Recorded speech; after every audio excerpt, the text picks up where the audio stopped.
नमस्कार. गरोदरपणात स्वतःची व पोटातील बाळाची तितकीच काळजी घेणे गरजेचे असते. गरोदरपणात काय खावे, काय खाऊ नये याकडे विशेष लक्ष द्यावे लागते.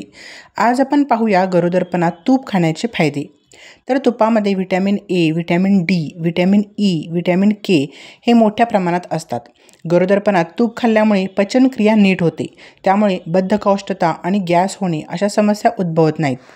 गरोदरपणात दररोज 1 चमचा तूप खाल्ल्यामुळे मेटाबॉलिझम वाढते व भूकही छान लागते. गरोदरपणात बऱ्याच महिलांना पायांना सूज येते. तर तुपामध्ये ओमेगा 3 फॅटी ॲसिड असते, जे सूज कमी करण्यासाठी फायदेशीर ठरते. तुपामध्ये व्हिटॅमिन डी आणि व्हिटॅमिन के असल्यामुळे गरोदर महिलांना सांधेदुखी आणि हाडांच्या समस्यापासून आराम मिळतो. तसेच नियमित तुपाच्या सेवनामुळे त्वचा देखील चांगली राहते.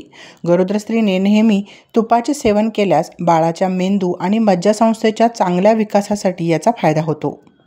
म्हणूनच गरोदर महिलांनी दररोज 1 चमचा तुपाचे सेवन अवश्य करावे.